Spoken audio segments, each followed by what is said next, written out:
Roughly 3,000 cases were brought forward because of the New York Adult Survivors Act. Now there's new legislation that clarifies that law. Capitol correspondent Jamie DeLine explains what this means for victims moving forward with their cases.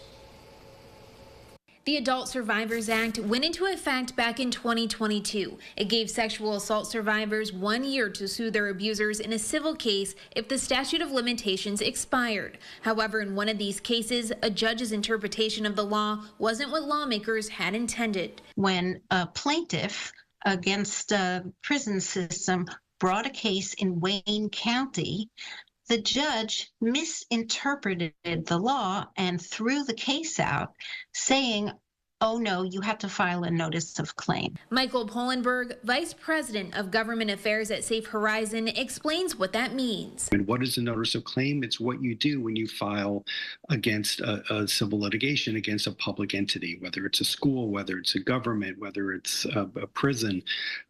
It gives the public entity knowledge that you plan to file a civil lawsuit. A new law signed by Governor Hochul on Friday now provides more clarity to the Adult Survivors Act.